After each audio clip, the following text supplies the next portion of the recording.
Hello and welcome to the Trash Talk Podcast. I am your host JJ, and today I have Sergey. Hello there. I still feel like when I'm saying that I'm not enunciating clearly at all, but usually it turns out fine, which is weird. I don't know, it sounds completely fine to me. That's what I'm saying, right? I feel like, I'm not the clearest enunciator generally speaking, but the intro is right? That's what it kind of feels like when I'm saying it to me, but apparently it comes out, so I don't know. That is not the topic of today. Today is a much more serious topic. We're talking about the ethics of genetic engineering and cloning, which I'm pretty sure we've done before, but it's been a while, and I don't think Sergey was there, so it's really not the same at all. Yeah. So do you think it is ethical to genetically engineer and clone? Mostly, yeah. As long as you aren't patenting people or something. Oh, fuck. I forgot about that whole thing. Yes. I can highly recommend the show Orphan Black. It is both about cloning and about patenting human DNA. Well, it's not really about no. It's not that widespread, but it is kind of a plot point where they're like, well, we patented your genome, so we own you. It's I'm not sure that's how that works. But anyways. Yeah, whole thing. Okay, first of all, technically, we just said genetic engineering and cloning. When I said that out loud, realized that we don't necessarily have to be talking about humans. That's step number one. Yeah. So, I guess I probably want to start there because the human case is often seen as the most extreme one, for obvious reasons. So, genetic engineering in plants and animals. You mentioned patents, and that's, of course, once again, where those become terrible, because the single worst thing about genetically engineered, usually plants, when we're talking about, crops, is usually the patents, right? The patents. Where you're not legally allowed to grow or sell the grain if you didn't purchase it from the vendor and sign the licensing agreement or some shit, I don't know. And it's oh, yeah, but also, it's a plant. They spread their seeds. That's their whole thing. Well, not their whole thing, but... I've even heard of cases where, the plant that was genetically engineered by some company naturally evolved to that same genome on, some farm, and the farmer then, got in trouble because of that. Yeah. That can also happen. That is particularly fascinating. I feel like it could be there could be a legal argument made that if it can develop naturally, or if it has developed naturally, then you can't copyright it, and thereby that should actually void your existing copyright or patent or whatever it was. A copyright is for creative works, so probably not. But patent, I think, is probably the well-known one. Trademark would be more so for names. I don't know. I think copyright is also in existence for crops. It might be. The first time I heard of copyleft was in regards, in the context of crops. It's possible. There are certainly non-fictional works that are non-creative works in a way that are technically protected by that. So it's very possible that it falls under copyright law. Intellectual property rights are generally a very complex topic, and that is not entirely the subject of today's discussion. Obviously, it comes up naturally, but yeah. Yes, I think there's nothing inherently bad about GMOs, genetically modified organisms, but I do think there has to be some care taken. First of all, about environmental impact. So we know that invasive species can destroy an entire environment very quickly because the overall ecosystem is just not adapted to handling that. And if you have genetically engineered species, it effectively is invasive, right? Because it's not naturally occurring in that environment. So you would assume that a similar effect could happen. Now, when we're talking about farms and their crops, it's usually not as much of a danger as if we're talking about animals, because of the obvious natural fact that plants just don't tend to move that much. Now they do spread, and that is another factor that could become a problem, but especially if they're like meant to be had on a farm, then they're probably not going to spread anywhere else but on like rich soil, like fertile soil, farmland sort of situation. It's probably not as much of a concern. Then we have, of course, the kind of the impact of, again, like it being a licensed thing. Not everyone has access to it. So farmers that have access to it should, in theory, have better yields, more resilient crops, that whole thing. That's kind of why we modify them in the first place. So they will naturally outcompete farmers that don't have access to it, meaning that it's once again one of those things that hurts small businesses while helping gigantic corporations, which is never a good thing. So there's certainly a lot of concerns there. And again, like it's if you're a farmer whose farmers are next to someone who has bought those, and then their seeds come over to your farm and they start growing there, and you can't even like sell them later because you're breaking some sort of IP law, and that's kind of bullshit. It really is. But like, just completely ignoring the patent copyright laws, or like the system we have right there. Like, I am pretty much completely for genetic engineering in crops, as long as they don't really hurt the environment. I mean, you have to consider that around it. Plants that are more resilient are just a lot better because there's no point in growing crops that will then die. Obviously, it's not gonna 100% death rate, so it does make sense to some degree. Resistance to disease in particular is one that can sometimes be a big issue, where sometimes like entire farms can be destroyed by some sort of disease, and if you have plants that are more resistant to that, that is always a good thing. Higher yields are great because then you need less land area for the same amount of food production, which the efficiency of food production is a huge concern, especially as the human population grows. We're projected to reach 8 billion people this year, and starvation definitely is still an issue. Now, a lot of that is also logistical and distribution-based. Damn. But it's also a factor. Bonus points if you can reduce the water requirements for the plants in particular. Now, oh, yes. Groundwater is big point. Drying up, effectively. Right? I don't know if that's like 100% global thing, but there are a lot of countries that are pumping up more groundwater than naturally replenishes. Thereby, their groundwater reserves are slowly going away, which is not a good thing because, that's also part of what just makes the environment work in that environment. That was a bad sentence, but there's... It's alright. I make tons of those. You get more problems like droughts, for example. There have been people saying that maybe America is facing a second Dust Bowl because of how they are tapping into their groundwater reserves, and that's certainly a concern because the first one wasn't very pleasant. And so those sort of ideas is also like we can genuinely. I don't English very well today. We can genuinely help the environment by using genetically modified plants. As a matter of fact, we could probably genetically engineer like some sort of algae that photosynthesizes faster or something, where then you get more CO2 turned back into O2.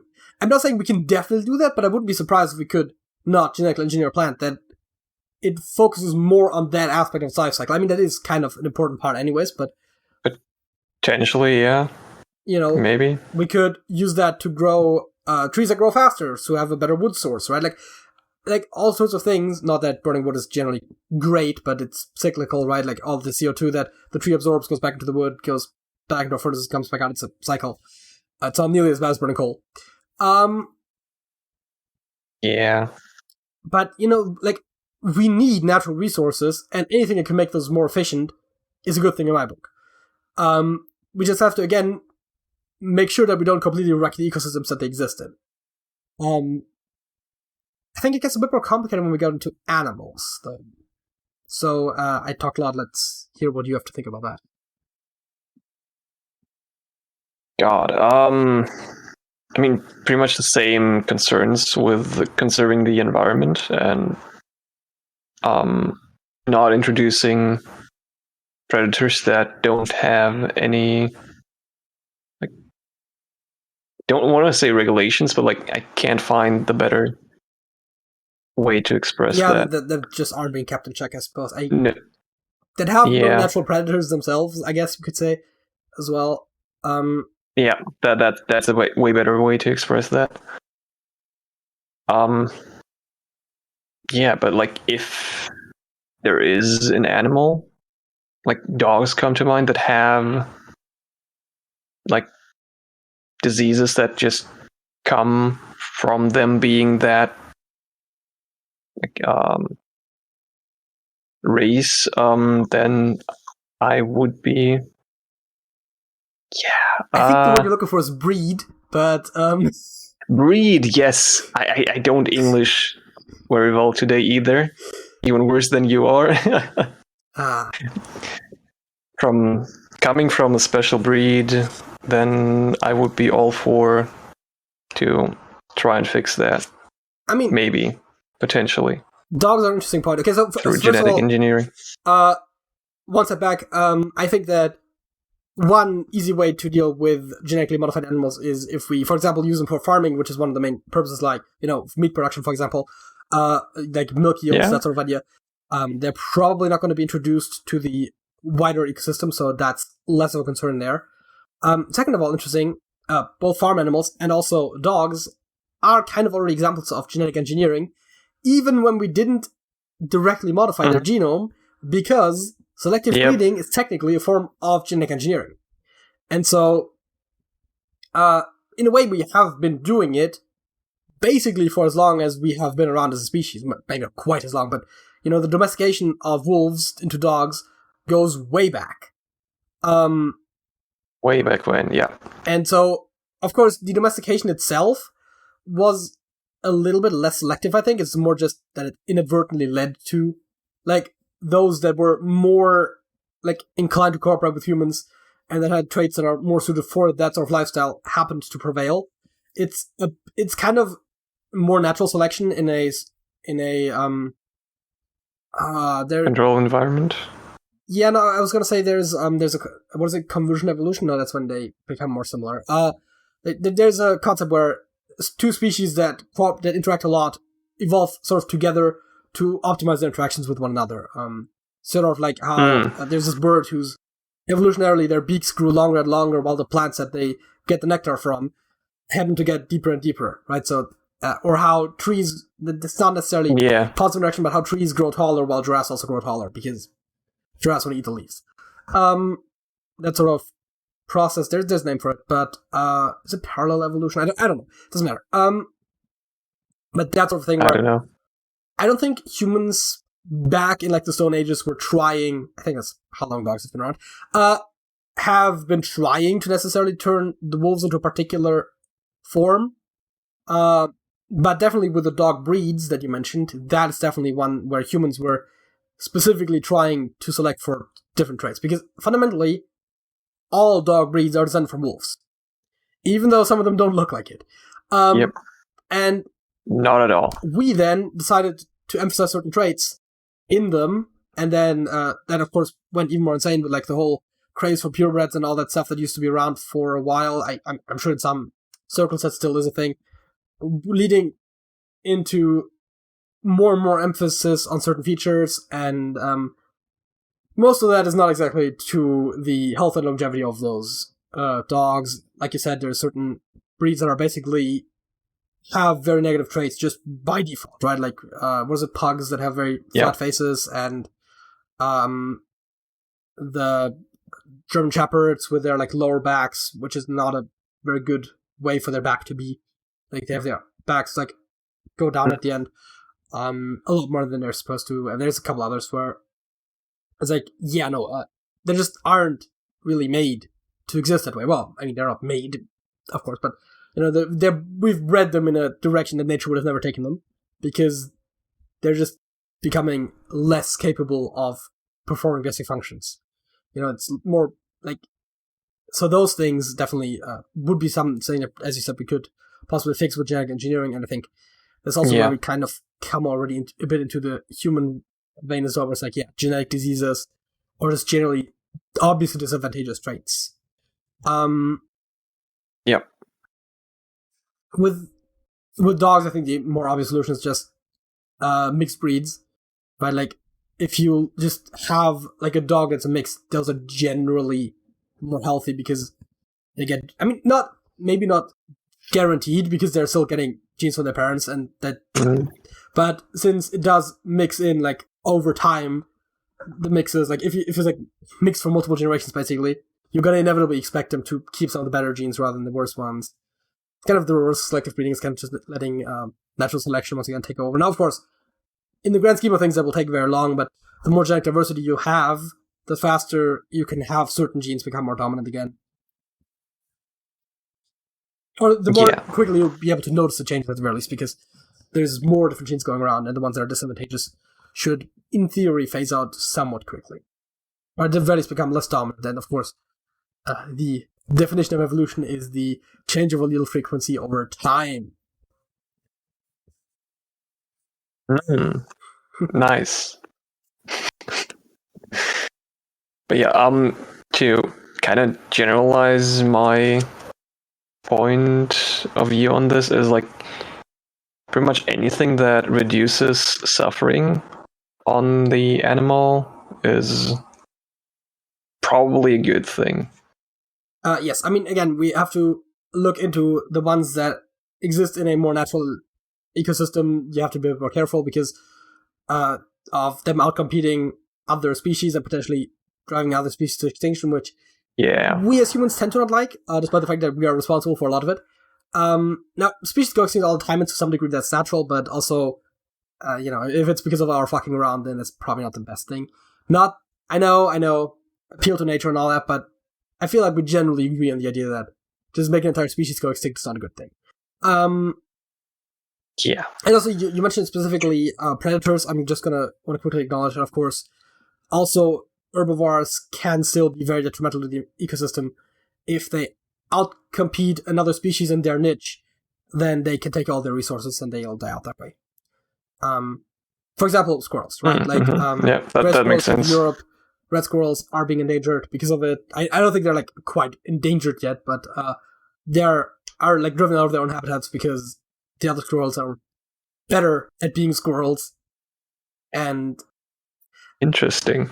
Of course, I did not know that. The different types of squirrels is a bit more of a very obvious example because they're literally the same animal, just different species of like the same. I don't know.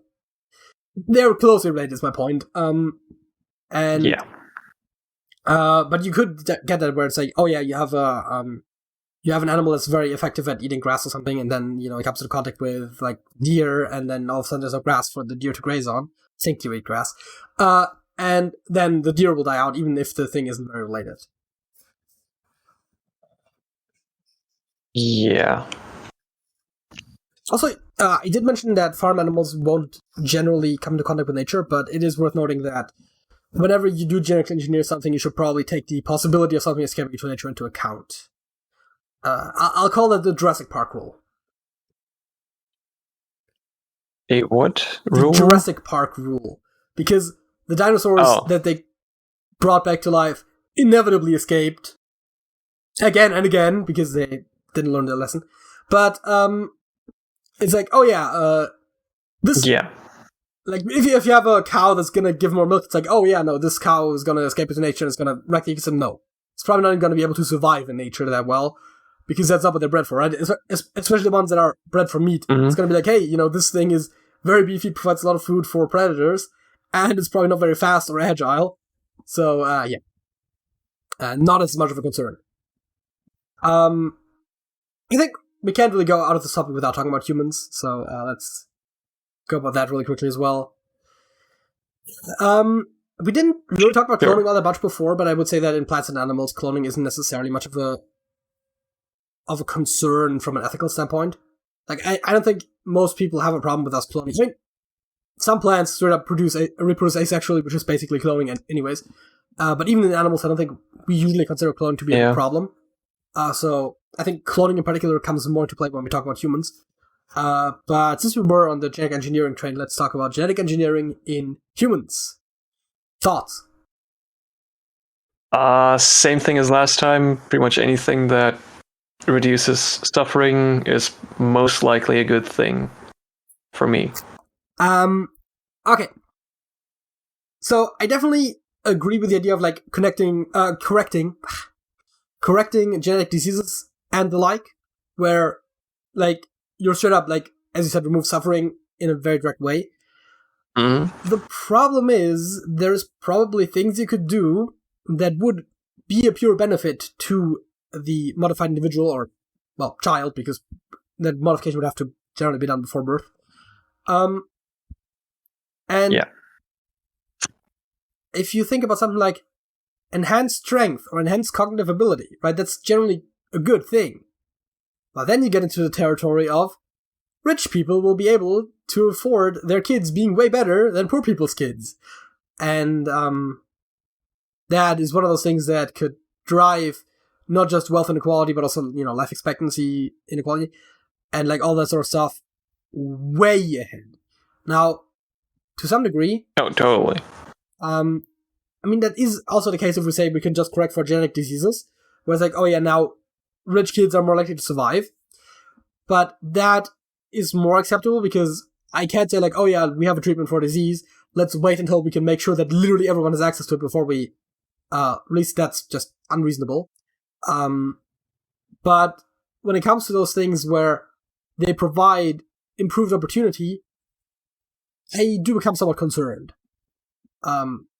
I know that you could argue that I'm going on the slippery slope here, but I feel like we've very clearly seen that with rich people getting access to new technologies, that's not always a great thing, and that it seems that all of our developments basically just lead to larger and larger wealth inequality. So that we'd have to control somewhat, I think. I don't know what a good system for that would be. I do see one very interesting use case, which is the colonization of other celestial bodies, where if we are able to engineer humans that have, for example, lower oxygen needs, or are already built in a way where they're less susceptible to issues that arise with lower gravity, for example, would be a very useful case, and that is one where I don't think we really have to worry as much about the inequality aspect of it, because those people aren't going to directly compete with us normal individuals. But then you also get into the idea of, if you were genetically engineered for a specific purpose, that has another whole problem of morality attached to it directly as well, because then it's like, what if that child grows up and doesn't want to go to Mars? Well, it's like, oh, well... Yeah. Because we kind of can't take their free choice away, but also, how many people do we want to engineer until we have enough of them that actually want to go? And then we have to take into account that any modifications we make would still have to be very viable on Earth, because some of them will stay on Earth. And that's... Yep. And then also their genes will naturally enter the population. So that's something we have to take into account. Not necessarily a bad thing, but again, only if those genes are still a net positive, or at the very least net neutral on Earth, which is a whole other can of worms. I think lower oxygen requirements is something that we should be able to do. Technically, without having to directly modify someone's genome, because there are people on Earth that already have lower oxygen requirements. I believe it's, what was it, Tibet, I think, where, somewhere, like, Tibet, Nepal, somewhere around there, I don't remember exactly, but, like, somewhere in the mountains there, over there in Africa, in Asia, that's our continent, over there in Asia, in those mountains, and, like, that, like, where, like, all of the, swear to God, there's a name for it. Anyways, up there in the mountains in Asia, there are people that, most people that live there, like, that have lived there for generations, like, genuinely need less oxygen because they are in a less oxygen-rich environment, and genes that require, that mean you require less oxygen, have naturally selected for. Which, by the way, is another thing where we can kind of show natural selection definitely working. For those that are skeptical about that. That is fascinating. I was not aware of that. I thought I brought it up before. I think it's... I want to say it's Tibet, but I'm not 100% sure. do Tibetans. I didn't know that was like a genetic thing. Oxygen. Like, or something that genetics could influence. I think it is genetic. It might be that it's like epigenetic or something, or that it's just something that if you grow up in that environment, your body like adapts over the lifetime. I believe I have heard there's a genetic component to that. New study in the proceedings of the National Academy of Sciences sheds light on how Tibetans who have lived at extreme elevations more than 10,000 years have evolved to differ from low-altitude ancestors. Purity molecules, blah, blah, blah. People who live and travel at high altitudes respond to lack of oxygen by making more hemoglobin. That's why athletes like trend alphas. But more hemoglobin can be a bad thing, such as hemoglobin, blah, blah, blah. Tibetans live as high as... yeah, I mean, I'm skimming an article about this right now, but it does sure as hell sound like it's genetic, which is what I believe to have heard before. That's amazing. So yes. Also, like, yeah, there's plenty of ways that we can show just how evolution is a thing within humans. I mean, skin color is an obvious one, where if you live in warm environments, like with more sun specifically, your skin goes darker because of, skin cancer and whatnot. And if you're in darker or less sunny environments, your skin becomes lighter, not just because the darker skin isn't needed, but because there's, I think it's because of vitamin D production, which is stimulated by the sun, and so you need exposure to a certain amount of sunlight just to be healthy, and if there's less sunlight, you go paler, like, not as an individual, well, to some small degree as well, but, evolutionarily speaking, it selects for paler skin because you can take up more sunlight to then activate these processes in your body. Which that's how skin color comes about. And there's other things. I think it was a thing about how Asians tend to have flatter spines. Like normally we expect there to be some amount of curvature in the spine, and apparently they're a lot straighter in Asians.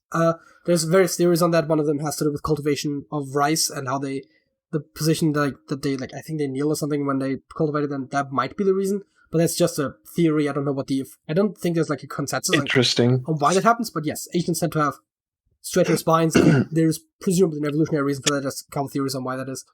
So there's a lot of genetic diversity in humans that does actually have a reason, which is not exactly what we're talking about today.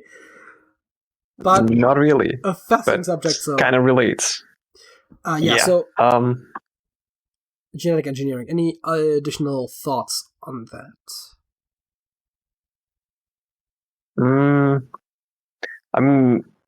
I just want to add, I'm not that concerned for British people taking advantage of that. I would just, implement a system where it's like you can be randomly chosen to have the opportunity to genetically augment? Improve? Can't think of words today. What the heck is going on? Modify? Engineer? Genetically modify, alter your kid to be better at certain things. You could say it's some kind of genetic lottery. Yeah. I couldn't resist. So yeah, basically that. I do think that generally speaking, genetic engineering in humans is not necessarily a bad thing. Once we start getting into, I think the obvious use there is just to basically take a gene from one human and apply it to another human effectively, where we modify one gene in a way where we know the result. What I think is a bit more problematic is if we start getting into... So, first of all, in human tests, we probably shouldn't just start flipping around some letters in the genome. They're not literally letters, they're base pairs, but... and just see what happens. That's probably not a good idea. I think for science, I could definitely argue that we can maybe do that in some simpler life forms, but that's a whole other discussion. and also would be hesitant about introducing non-human DNA into humans. I don't categorically have a moral objection, but it's like, oh yeah, you're becoming less than human or something. That I don't necessarily think.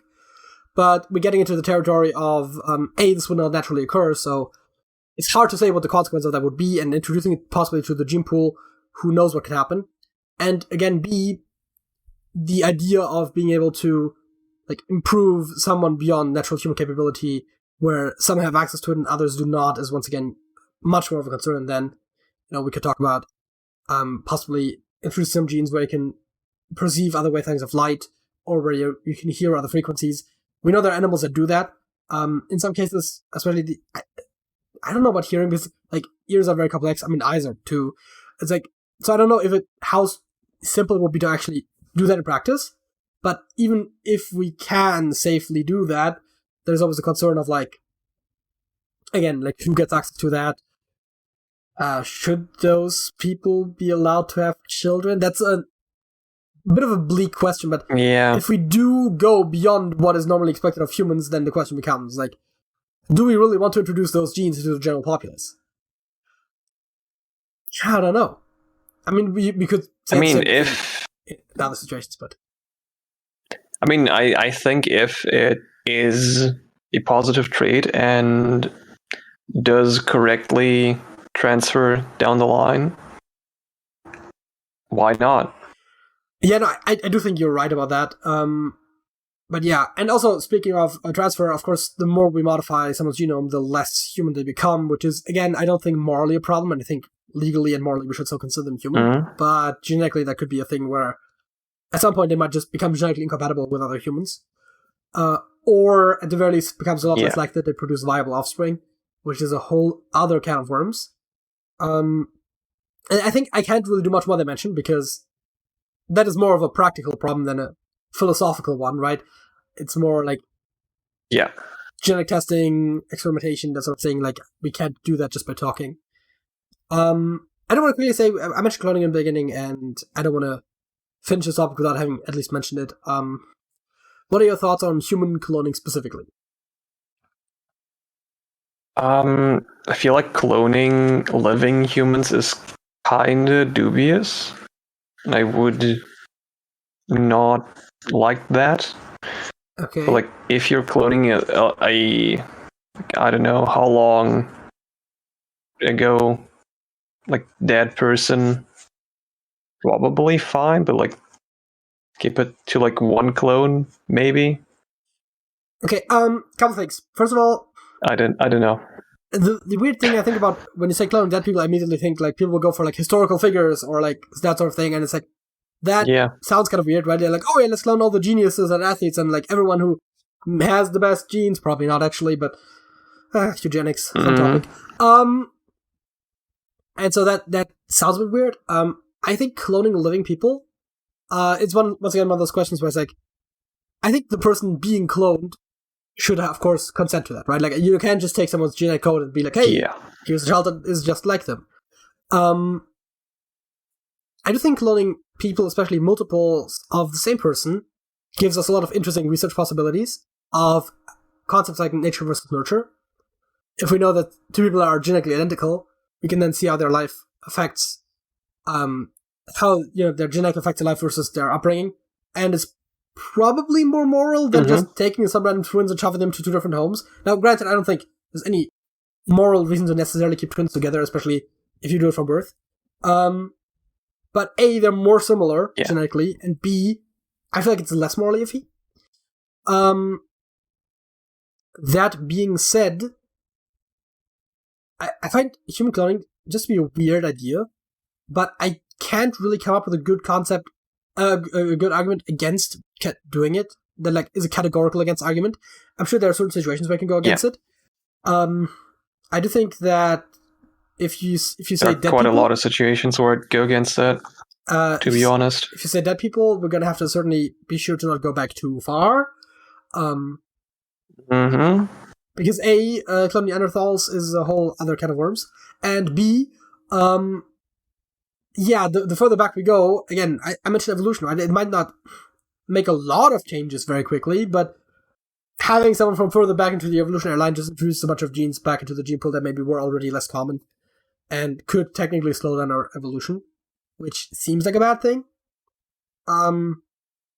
Yeah. But that's also, again, hard to quantify. And it's like, oh yeah, you go 2 generations back, it's like they're basically the same as us. But also kind of not, but also kind of yes. Because, like, evolution isn't that fast, you could say, but also, if you say there's literally no evolution from generation to generation, then it can't accumulate to also happen over long periods of time. So obviously there is some amount of change generation over generation. So it's a whole thing. It's weird. I mean, I do tend to also, like, my gut feeling is like no to cloning, usually. Like, I'm sure there are situations where it's acceptable, but again, I can't find a good, like, morally based argument against cloning. I mean, I guess if it weirds out enough people, that could also, in and of itself, be seen as a moral argument where it's like, oh yeah, we're kind of like hurting the morale of humanity, if you will, or something like that, where it's like, if it makes people feel uncomfortable, then it's not a good thing inherent. Like, making people feel uncomfortable is generally something that I would consider to be a bad thing. Of course, being uncomfortable also helps expand the comfort zone. There's reasons to do it, but it's definitely not something that should be subjected onto you. And if people at large are comfortable with the idea of cloning, and there's no advantage to cloning, then we're doing something that has no benefit, but that has a small negative effect at large, and that is maybe an argument of why we shouldn't do it. But yeah, I think cloning should probably just keep it to if there's a clear benefit to doing it, because there's no reason to do it otherwise, even if there maybe isn't a strong reason not to do it. Yeah. Yeah. What's the fact I can't agree with that. Staying on the medical side of things, there was a certain Dr. Werner Frossman that discovered how to insert a catheter, I think, yeah. Catheter into one's heart. He went, like, when he pitched his idea, his superior, wait, let me search that real quick. Had it.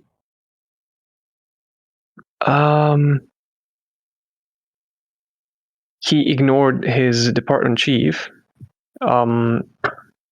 that told him not to do that,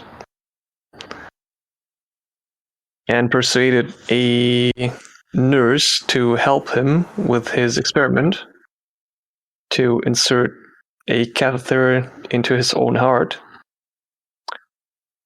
She agreed, but only under the condition that the experiment would be done on her instead. He tricked her and he tricked her into believing that he would do the experiment on her, and when he I cannot English today. What is going on? Use your words. I know, right? Like, it's like I can't speak properly right now. Just speak. Just do it. You can do it. I cannot find the words, man. So basically, he tricked her into believing the experiment was gonna be on her, but did it on himself anyway. When she realized that it wasn't her that the experiment was happening on, he already had inserted a catheter into his arm up to, like, I don't know, couple centimeters, couple dozen maybe, I don't know. Wikipedia article doesn't say it. And then they walked together to the radiology department to make an X-ray and actually guide the catheter through his arm up to his heart, Yeah. which was a whole 65 centimeters in his case, Okay. and thereby proving that it is possible and non-lethal, which was believed prior to his experiment. So, I actually, speaking of the whole morality aspect, right? I always like it when the human experimentation, where it's like, this is clearly just dangerous and doesn't really accrue a benefit or anything. Like, we are doing this dangerous procedure we're trying it out, and then the person's like, well, I won't get the clearance to do it, I'll just do it on myself. I kind of always like that. Like, it's obviously still reckless and dangerous, and you probably shouldn't do it, but it's like, no one can really tell him that he shouldn't do it, right? Like, oh yeah, you want to kill yourself in a very elaborate way? I guess go for it. Like, obviously, suicide's never the answer, but like, for science, it's like, yeah, just, I don't know, go ahead. Like, yeah, I can't really find again, I can't really find a moral objection to someone experimenting on themselves in that way, and so I always kind of, you're not having anyone else get hurt. Worst case scenario, you kill yourself. Best case scenario, you don't. You learn something for science. Yeah. For science. Like, even if you die, that would probably be... Yeah. That's the great part about science, right? You learn from both your successes and your failures. No matter what happens, you're going to learn something from it. Yep. So yeah, that whole thing earned him a Nobel Prize later in life. My topic, my fact, that's what it is. Hey, see, I'm using words, sometimes even the right ones. Words. My fact of the week is also about science. More specifically, it's about linguistics. Nice. Everyone's favorite part of linguistics, as a matter of fact, animal language acquisition. I feel like that is genuinely a lot of people's favorite aspect when they try to teach animals language. Yeah. So I want to talk about a specific example of that. People know about Coco, and people definitely estimate her ability to communicate. Quite a lot, I'd say. A slightly better example, though still by no means fluently communicating a language, is another ape by the name of Nimchimsky. Now, you might have realized, first of all, that his last name, that contains the word chimp, sounds kind of Russian. But also that it sounds a little bit like the name Noam Chomsky, who is one of, if not the most famous linguist in the world. I don't know if he's the most famous, that's probably to some degree subjective, but I definitely... Kind of dubious to say, yeah. But he's definitely one of the most famous linguists in the world, and Chomsky has posited that humans are in some way wired to develop language, and that it's kind of a natural part of humanity to develop language. So by being able to teach non-humans language, you would kind of, on some level, disprove that, though. If you teach it to an ape, you could argue that it's just a little bit further back in the evolutionary line, but anyways. So yeah, they literally named their monkey with a pun on the name of the guy they were trying to basically disprove. Now, Noam Chomsky has certainly said a lot of things that have later been disproven, or at least aren't quite as strongly true as he suggested, like the universal grammar. Turns out there's basically every single point that in his universal grammar there's some sort of exception. Universal grammar was the idea that certain grammatical features would exist in every language. And he basically looked at basically every language known to man, or close to at the time, and basically just cross-referenced them and checked what features were present everywhere, and then just said, those are universal. And then, as anthropologists contacted more remote tribes and learned more, really obscure languages, they found more and more languages that ended up proving that that's not always the case. I don't know if all of them have been disproven, Okay. but there certainly has been a lot of them that have been disproven over the years. But anyways, Noam Chomsky's work is great. He's probably the single most knowledgeable person on the planet when it comes to grammar. A very fascinating guy. He also invented the Chomsky hierarchy, which is actually kind of important in computer science. And that whole thing. Interesting. So, Noam Chomsky does communicate in ASL, as we usually do with monkeys that we try to teach, apes that we try to teach language. He can sign quite a few things. Problem, once again, is that he doesn't really form reasonable sentences, but it does seem like maybe he uses the relevant signs correctly, so that he can, like, kind of, like, say, like, oh yeah, like, I want this thing, and he can, like, name the thing, actually knowing what he does, maybe.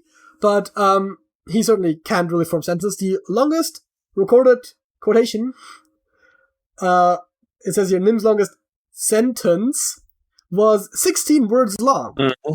And I quote, "Give orange, me give eat orange, me eat orange, give me eat orange, give me you." So that is his longest recorded sentence. Yeah. I mean, if there was an orange there that he wanted to have, then he at least is making his intentions clear. He wanted an orange to eat. So, it's not that bad, but it's certainly not quite on the level of human communication. Most other quotations that they have on the Wikipedia page are either 3 or 4 signs long. Signs because it's a sign language. And it's just a lot of repetition, right? A lot of the 4-word ones are literally just 2-word ones repeated. Like, it's like, me eat, me eat, me eat. Me gum, nim eat, nim eat. Right? It's like, wait, that kind of reminds me of, like, early neural networks trying to communicate with each other. okay. Have you seen, like, papers and in some cases also, like, just YouTube videos on, like back in the days of Cleverbot and stuff, where they just pitted some AIs against each other to, like, talk to each other? I don't think so, Like, no. just see what happens. And, like, these conversations started out more or less normal. Like, the further it went, the more repetition there was. Okay. Similar to, like, this longest sentence. There's just, like, some words that just keep on repeating, like minor alterations. Huh. I mean, I assume the reasons for that are maybe slightly different. In this case, it's just that, Yeah, probably. he Just basically knows that he, like, I want to eat. So it's like, me eat. And then, like, I still want to eat. Me eat. As it just repeats. yeah. I think the longest one that I can find here that, like, really makes sense without any repetition is me eat, drink more. That's, like, probably the closest there, where it's like, he wants to eat and drink more. It's almost a sentence, as a conjunction, so that's actually a sentence. Yeah. I mean, obviously, no conjugation in any of this, but I think that might just be a feature of ASL. I'm not 100% sure if ASL actually conjugates. Which might also make, like, it's a lot of me eat and that sort of thing, and I'm just not sure if there is necessarily a better way to say that. I don't think it would. I mean, I doubt they make the eat though distinction I do know. for one. I don't know if they can make some sort of tense distinction, and if they, like, declinate their article, not article, pronouns. I don't know. I believe declination would be the correct one. Anyways, I don't know. So that's always the other thing, right? But it's like, it sounds kind of stupid, but also it might not sound as stupid if you actually know ASL, but it still is clearly not very sophisticated. Having said that, yeah, ASL is not the only language that we don't know. As a matter of fact, there's, like, 70,000 languages in the world, and we collectively know, like, 5? So... Yeah, 5 is about right. So, let's maybe see how many languages we maybe not necessarily able to communicate in, but can recognize. Today we're playing, once again... Recognize. Language Squad, language guessing thingamajig, medium or hard? Let's go medium again. It is hard enough for me. Oh god. I don't know what you... This is gonna... Oh no. Și că situația actuală poate continua cu o minoritate de apartheid sau, pe de altă parte, poate face el însuși. It sounds like a Romance language to me. Yeah. By which I mean, it's probably Romanian, which is a Romance language, though they do have some Slavic influences, which makes it particularly weird. Was it, so Romanian is a Romance language. Duh. It's like, they say duh for yes, which is not really that weird, but because it's so heavily associated with Russian, it's like, oh yeah, wait, what? Стратегийн ордонд 100 саяас доош дээш долларын хөрөнгө оруулалтыг гэрээгийн нэг хурал батална гэж хэлсэн юм байна. Тэгэхээр сая энэ эрдэнэтэй юм ингээд эргээд ухчихсан чинь. Тэгэхээр нөгөө би ямар бүх юмыг үзэл сууж байгаа юм болцоо байх биш. Тэр гол төгжээг нь мултаа иччихсэн. Do you have any idea? I'd go for Mongolian, but like I do know. I'm pretty sure it's not Italian. I was gonna say, I'm pretty sure if it was Italian, I could have picked out like at least some words. But I think there might have been one word that I did pick out. Here we go. He was actually, as a matter of fact, as he was transitioning between saying two things, it sounded like he was maybe thinking for a bit, and he said something that sounded vaguely like, oh god, there's no way I can say this without it sounding like a racial slur. Which, it's like nega or something like that, which happens to be a filler word that the Chinese use. I happen to know that because it was a controversy, because it does sound like a racial slur. Yes, yeah. If I did identify that correctly, and that's a big if, it might have just been something else that happened to sound like that, then, which of those is the closest to China? Mongolia. I'm just saying, like, I was also going to go with Mongolian, and I actually have a reason. Hey! Learned something today, maybe. Nice. साबित पार के रोजपान के शहर लाहौर में 2 गिरजाघरों पर खुदकुश बम हमलों में 15 से ज्यादा अफराद हलाक और बहुत से जख्मी हो गए. Does it actually help if we listen to more? Probably not. I don't know. Like, it's either Farsi or Urdu. I don't know that well what Urdu sounds like, or Farsi for that matter, which is kind of the point. It's not Spanish. I can confidently say that's not Spanish. Yes. So, wait, Farsi and Urdu are both spoken in... Farsi is like India, spoken right? in Iran, and Urdu is spoken in India. Farsi is also known as Persian. Okay. Okay, could you maybe play that again? Like a bit? पार के रोजपान के शहर लाहौर में 2 गिरजाघरों पर खुदकुश बम हमलों में 15 से ज्यादा अफराद हलाक और बहुत से जख्मी हो गए. Okay. इससे कबल भी So I heard it sounded a little bit throaty. I was thinking maybe something Semitic related. So I was thinking maybe Farsi over Urdu, but I'm not 100% sure. Yeah, I'm also leaning more towards Farsi. It was Urdu. So again, I don't know what either of those languages sounds like, so I have very little to go off of.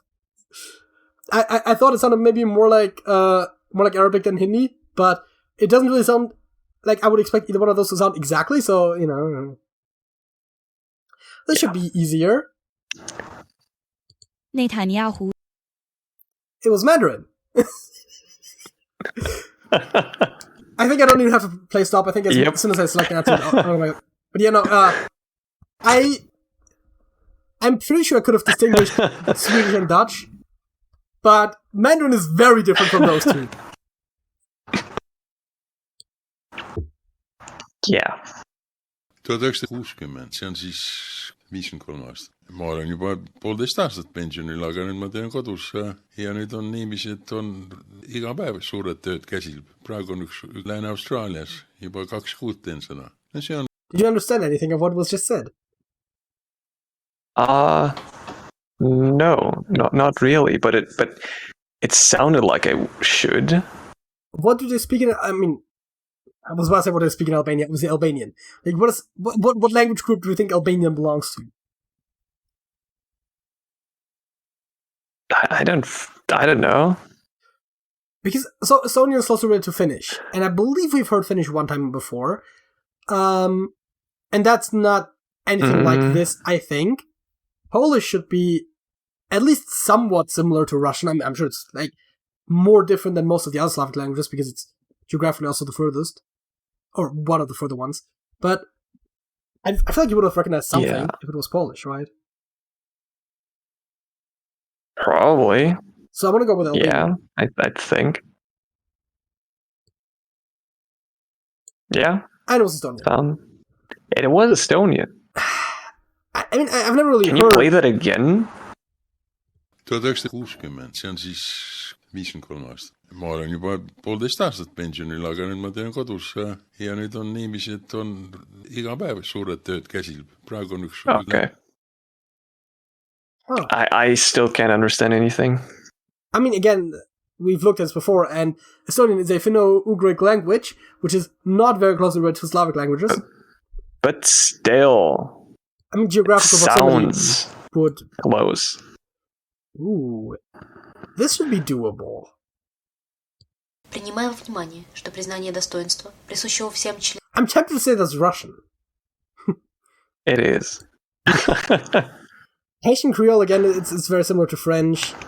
Tamil, I believe, is spoken in southern India and in Singapore, but maybe also somewhere else in that region. But Singapore has 4 official languages, did you know? English, Mandarin, and I believe it's Tamil and... Fuck, I should know this. I mean, I did know this. Huh. Anyways, that's the metaphor. Yeah. isla taas laftigeeda haddaan aan kasii hadalno waraysi laga qaaday oo arrimahaas wax laga weydiinkaanka u dhaxay We're thinking Somali, right? Yeah. Here's where it gets fun. 4 options. Ingangoma ezinqinqiza phambili kwindaba zethu. Inkosikazi etyhola ngokubulala umyeni wayo ivele enkundleni yaseMotherwell.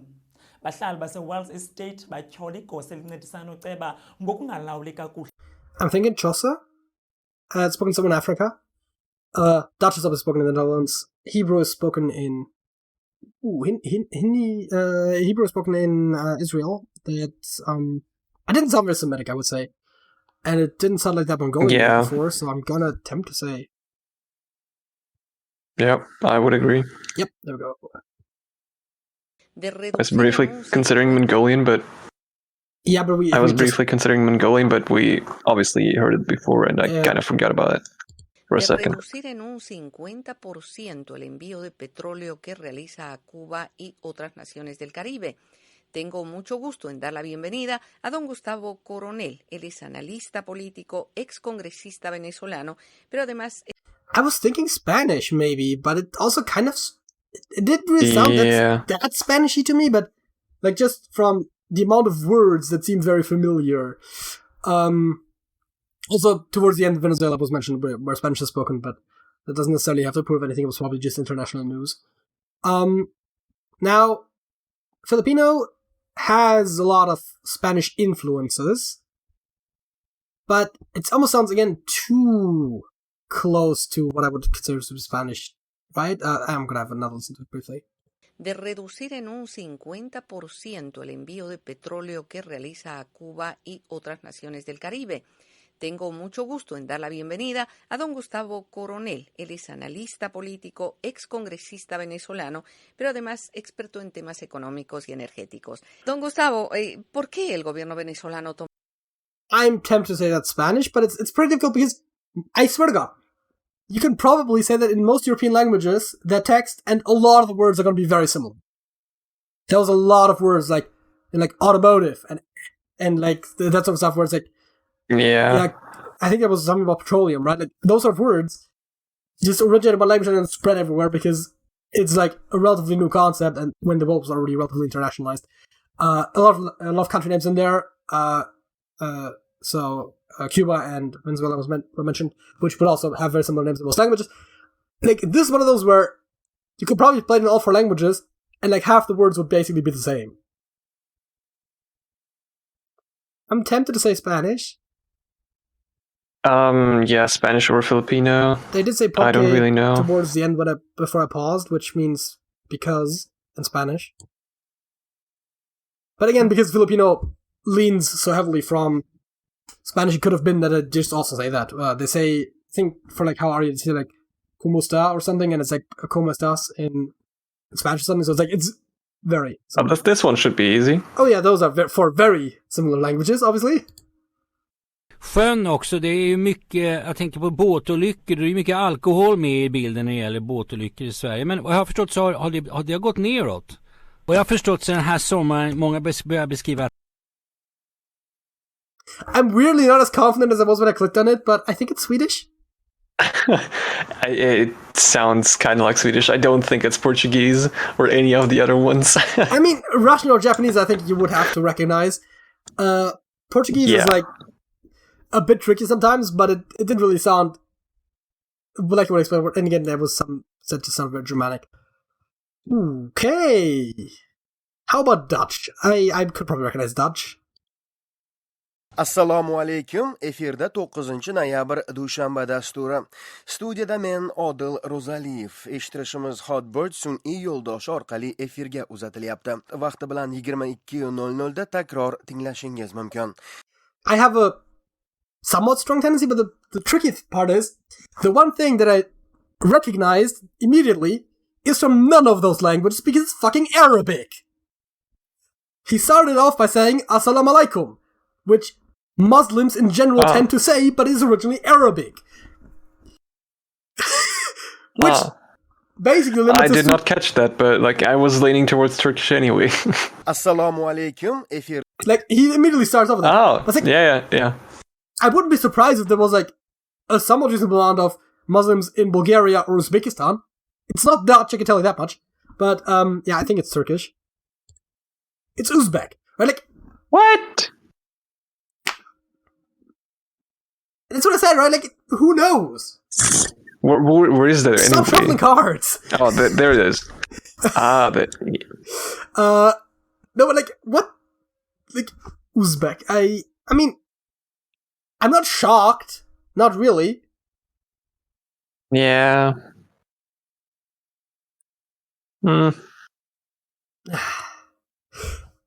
Happens. Yeah. Again, the Salam Alaikum thing is just like, it's just, they say that everywhere. And that has very little to do with actual language being spoken in the region. Second topic is open-ended questions. We'll probably not do too many of those because we've already been going for a while, as per usual. That's why these topics are nice as second topics, because we don't have to go for that long. How would you explain the idea of justice to an alien? I wouldn't. I would call someone else that is better suited to that. Because I would most likely do a really poor job of that. I mean, obviously that, but also, it really depends. Because alien is such a broad term. I mean, I assume we're saying extraterrestrial, not just foreign, because, most places do have a concept of justice, but... Like, yeah. But, like, what concepts do they have? I think is a much more important question here to ask. Because if they don't even have a concept of good and bad, for example, then justice becomes a lot harder to explain. If they do have that concept, it becomes a lot easier. If they have rules, then do they maybe already have a justice system, or maybe are they somehow like almost incapable of breaking a rule once it's established because they're just that law-abiding just by nature. There's all sorts of questions to be asked here, and I mean, I guess it is very hard to explain, especially since a lot of the theoretical ideas are not necessarily implemented about practically. Right? Like, if someone does something bad, I mean, I guess explaining punitive justice is probably easier because, like, if someone, does something bad, we punish them, sort of an idea. But that is a very limited way of looking at the justice system, and in theory, prisons, for example, are supposed to be for rehabilitation, not for punishment, and oftentimes, other, like, monetary damages are oftentimes, like, for reparation, not for punishment either, though they are also used as punishment sometimes. So fines, for example, are oftentimes are just there to kind of dissuade you from performing those actions, but to some degree they're also there to like fix the damages of what either did or could have happened. So that's especially once we come into the more civil cases where we're like, oh yeah, you're liable, thereby you have to pay damages equal to the amount of money effectively lost. It's a whole thing, but again, justice is a very complicated concept, and there's being morally just is not the same thing as the legal justice system, for example. So it's a whole mess. Why does happiness come easily to some but not to others?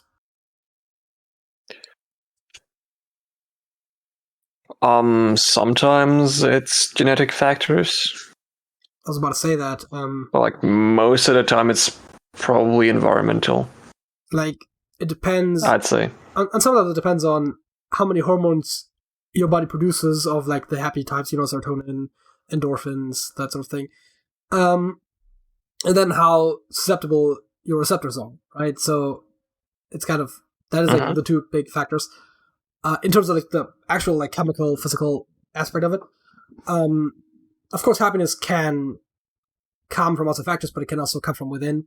I think like true happiness is never environmental, really. It's much more about attitude. Yep. That's not to say that attitude can fix depression or something, but in most individuals, you can definitely become happier by adjusting your attitude.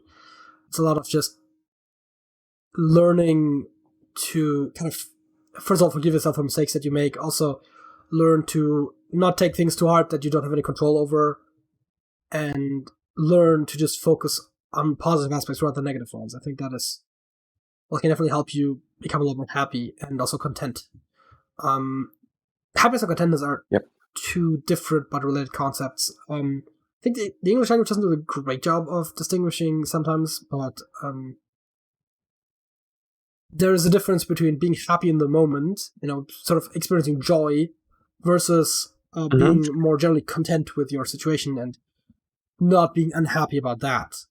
So those are two different types of happiness, but it's very common in the English language that oftentimes a lot of things overlap in very inconvenient ways when you try to talk about them more detailed. But yeah, that is, I think,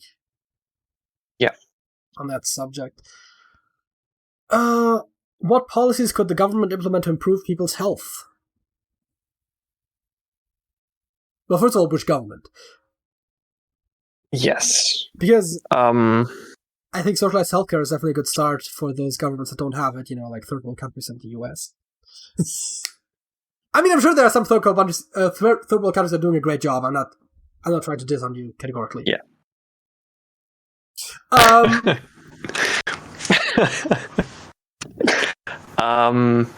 Yes. That. I don't know about policy specifically, but like better city planning would be a good start. That's another big thing about the US, where car lobbyists really influenced city planning, and thereby cities are designed in such a way that you need a car, despite the fact that, especially in cities where everything's very close together, you shouldn't need to have a car. Public transport should be very available because there's a lot of people, and since distances are relatively short, walking or biking should also often be an option. That is, dude, public transport doesn't do as much for your health, because, you still have to, like, walk to or from a bus stop or something, so it's still better than driving. But, and then, just walking on foot, riding a bike sort of thing. Yeah. So city planning is something... I do love walking to stores. But, like, now where I live, it's kind of dubious. Stores in particular depends, right? Depending on how much you want to buy, because it's just sometimes impractical to do like a week-long grocery purchase for the entire family. You're not going to carry that by hand. Oh yeah, that obviously, yes. Like smaller things. Yeah. I would be up to walk like a kilometer just to grab like a couple snacks. Oh yeah. I do that. Yeah, totally. So that is one thing. Speaking of snacks, I think regulating what can and cannot be in food is always a good start. Both in terms of just toxic things that are allowed to be in food for some reason, but also just in terms of how much sugar there's allowed to be in there. I think the EU is currently doing a program where you have to have like the Nutri-Score, I think it's what's called, where they rate how healthy a food item is, based on nutritional contents, which makes it easier for people to see whether there's one letter, I think they go to, I don't know, A to G or something, probably not, it's probably like A to D or something, A to E, I don't know exactly, but you can like see, oh yeah, this is good versus bad, it's also color-coded from like green to red, so, it's very clear of what's going on there. That's pretty good. Versus just having the list of individual ingredients and having a nutrient score. Like, we already had to have like, oh yeah, this is how much fat, this is how much sugar, and I think at some point they even started doing like, this is the percentage of the daily requirements. Like, oh yeah, this, this pretzel contains like 120% of your daily requirement of salt. It's probably not that great. Well, I think a little bit extra salt's not that bad, but and that's the thing, right? Like, people don't know how much of that is how important, and so having like a unified score for that definitely is a good thing, and that's something that I think it's Europe-wide or EU-wide that has been rolling out. That would be a good thing to adopt for others. There are also other things. I mean, obviously, again, preventing contact with hazardous materials is a good one. Getting people to walk more by the city planning that you said was a good one. I also think, to some degree, just having the public informed is also a good thing, right? So that is maybe having courses about, having like a health class in school. I mean, I think that's a thing that exists in some countries, a so-called health class, though I think, to my understanding, it's also a lot of just sex ed, which could also be in that class, but is a... we did it in biology class, but, having maybe a class dedicated to how to live a healthy life, right? And that can both be physical health and as well as mental health. But by the way, mental health is one aspect where they could definitely help a lot, right? How about increasing the minimum wage? That no joke, right? Like, that means that people will either work less or at the very least be less stressed about money management, which will then make them more mentally healthy, but also, if they literally have more money, then they can spend it on more high quality food, for example, which like biological blah blah blah, like no pesticides, that sort of stuff, which is also then again healthier. But yeah, just I think a big aspect of it is just awareness, right? If people know how to eat healthy and exercise and all of that stuff, if that was actually taught to people, again, in school is a good place to start, but also just maybe run some PSAs every now and again. I know they're oftentimes not very popular and people laugh at bad PSAs oftentimes, but just make people aware. And you don't have to be like, hey, don't forget to eat your vegetables, like, obviously, right? Most people know that, but also just maybe run a piece about maybe a more recent discovery about like something that can help your health, or something that people might not be aware of already. Like, maybe explain why doing a certain thing is healthy.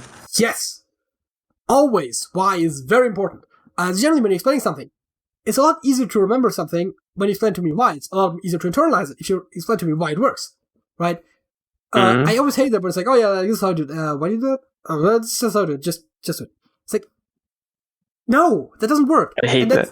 That does just go for, I mean, as per the topic, of course, healthy habits, but also just generally, right? If you're trying to explain a concept to me, and you explain to me how it works, or why it works, I guess it's how and why in that case is closely related, but it's like, then I will be able to understand a lot better than if you just tell me, oh yeah, it's just how it is.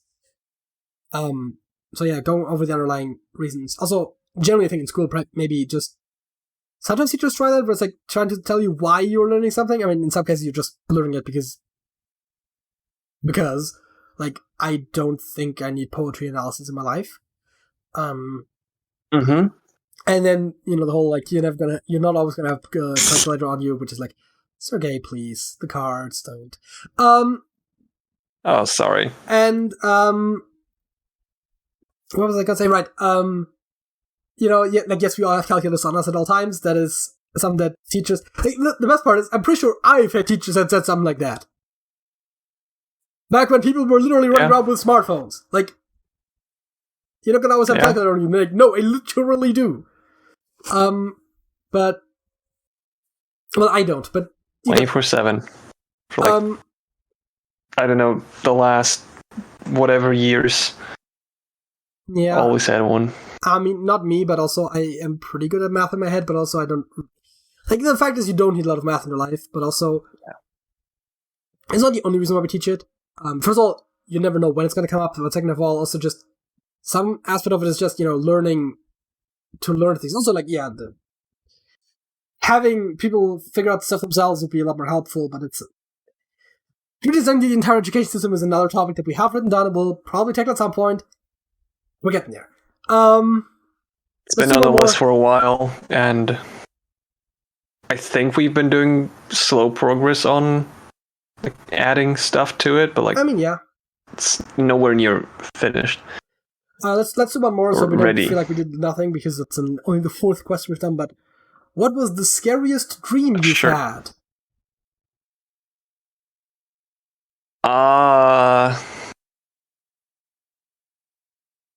It's a genuinely good question, because I don't know.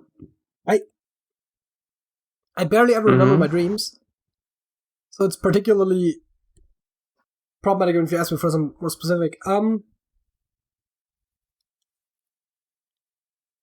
I can tell you the least scariest one. Okay, let me... I definitely had... let me do some scary... I definitely had some dreams that were... it's a cliche, but about falling or fear of heights sort of related stuff, because, I do have a fear of heights. It's particularly weird. Something that, for some reason, would come up in my dreams sometimes would be, those... I want to say impossible staircases. I don't know if they're actually, impossible, but... These completely unrealistic staircases where all of a sudden, halfway up the staircase, and all of a sudden you have to go in really weird ways to keep going further up. It doesn't just straight up continue, but you maybe have to jump over to some other place, it's already very high up, and then eventually you inevitably fall, which is particularly scary. Yes. It's sort of that sort of stuff. Mm-hmm. I remember. That in happens. one dream I was literally just, I think, on top of the staircase, one of the staircases in my school. But also, the staircase was, at least twice as high as it was in real life. And for some reason, again, there was, something where I had to, go over, a gap or something, which, again, there is none. Of course, it's a staircase, right? They're designed for safety. But for some reason, my dreams would always be really fucked up. And, really fucked up staircases, and you just, for some reason, you have to go up there. I don't know why, but, you have to. And it's also really high up. Yes. And it's really difficult. And yes, I have a fear of heights, and that's the only thing I came up with that was really scary. It's probably not exactly what people were hoping for, but it's the best I can do. I can relate to having to do weird parkour things in dreams. I don't know why, but it happens sometimes. Yeah. Sometimes you just have to climb a really fucked up staircase. Yeah. I had them where it's for some reason the staircase didn't continue up or something. It's probably a spiral staircase or something, and it's not actual direct spiral, but where, that's how staircases work. Yeah. And it's going in circles, whatever. All of a sudden, it instead of keeping going up, it goes down again. But then you look on the other side of the shaft of the staircase, there is a stair that goes up, and you're so wait, I have to go over. How would I go over there? It's I don't remember my dreams clearly enough to remember that sort of stuff. It's in that vein. I don't remember exactly what it was, but again, just staircases that would not exist in real life, but are really high up and are really scary to maneuver. It's the only thing I can come up with. I remember it was a scary dream that I've had. Only things I kind of remember are me just walking somewhere. I don't know where or what material the ground was or anything, but me just tripping and falling over and just waking up from that happened a couple of times. I never had that. I've always, whenever I've fallen, it's a very stereotypical, just usually falling into a void or falling down something that's very high up and you wake up before you land. I never faceplanted in a dream. Well, okay. I definitely cannot claim that. I don't remember ever doing that in a dream. Because let's face it, I don't remember the majority of my dreams. If you want, I can tell you about a more mundane dream I've had very recently that was really weird. Kind of. Sure, why not? So it's the most recent dream that I remember having, and for some reason I still remember the actual thing very clearly, because I thought it was fascinating. So, for some very small amount of context, when my dad was younger, he would sometimes go, I think, help out his dad on some work trips, when they would go abroad as well. And so he has been to like England and France and stuff like that before, and sometimes he tells like funny anecdotes from then. So I've had a dream where one of those sort of things came up in the dream. So it's literally just me and my dad sitting at a table talking, which is already kind of a weird dream to have, I feel like. But he brought up something very funny. Okay. So there's this French word, bordel. It means something like brothel, if in the very literal sense. It also exists in German, the same word.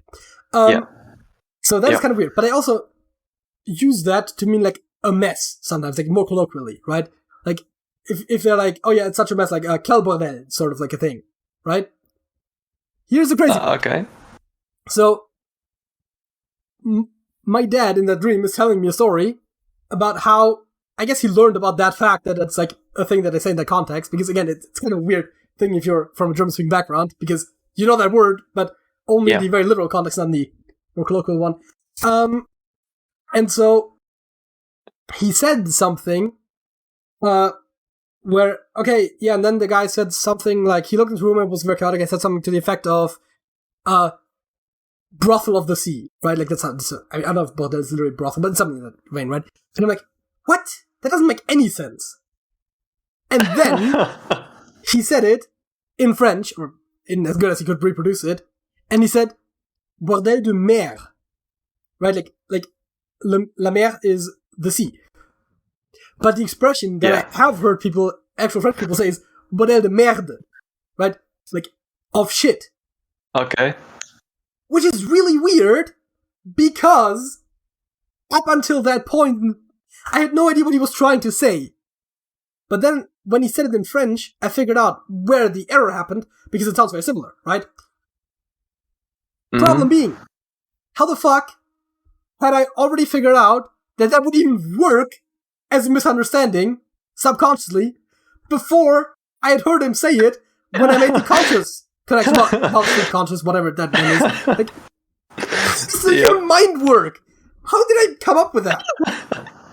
I had never that is fascinating. Previously considered that you could make that misunderstanding, but it came up as misunderstanding in my dream.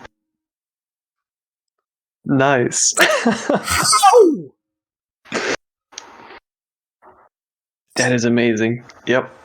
I don't know how that works, because I was like, how could I make a realization about something that I was dreaming while I was dreaming? Like, how did my mind even come up with this? Because somehow my subconscious would have to come up with the misunderstanding and then translate it into German. Before I ever consciously realized what he was trying to say. That is cool. That is weird!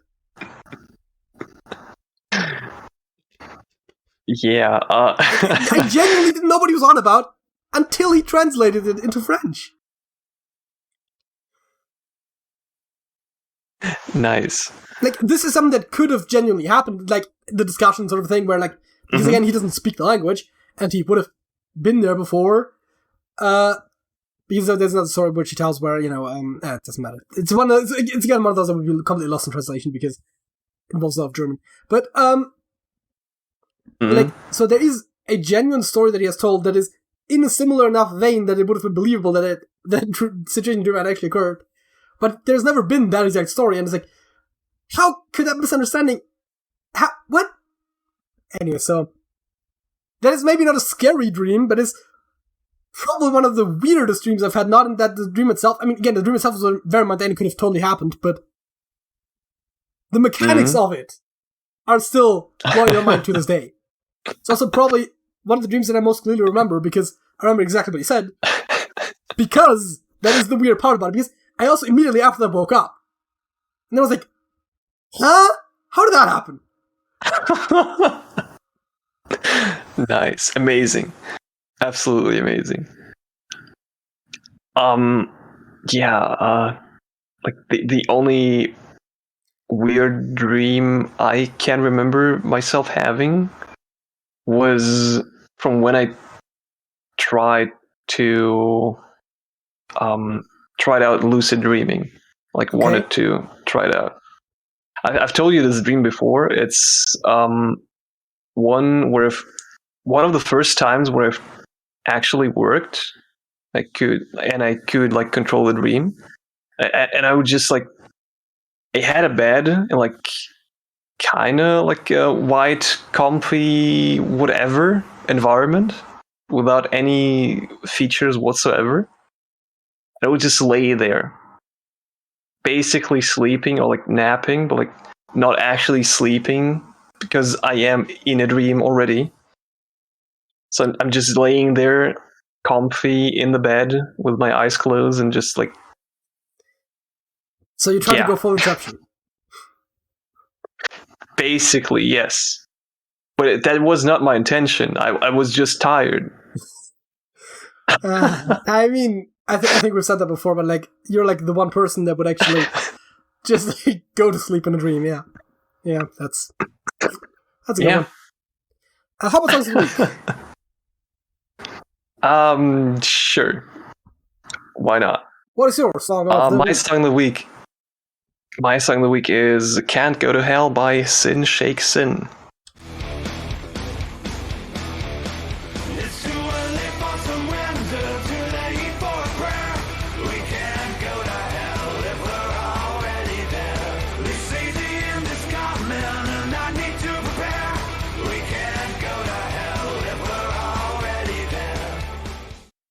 Not bad. I think I remember hearing it on the radio, but I honestly am not sure. It's certainly one of those that. I mean, I'm not yet in love with it, but I do kind of like it, and I probably have to listen to it again to make a more thorough opinion on it, and also listen to the entire thing maybe. Yeah. But it doesn't sound bad. Which I've definitely said I'll worse send things you a about link. Yes. Believe me, the next one will most likely be worse than this. Yikes. Anything else I want to say about this? Not really, no. My song of the week is The Pretender by the Foo Fighters.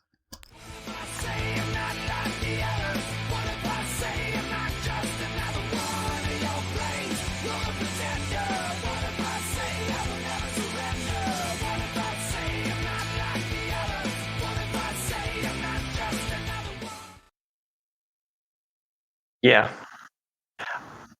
I did not expect this cover image. I think that it's actually from the correct album. I'm not 100% sure, but I'm pretty sure it is. I'm used to associating one with like weird fungi that are screaming being the cover image for that. So the cover image for The Pretender is a hand-shaped light bulb, and then that is the cover image for the album. The one you're seeing right now.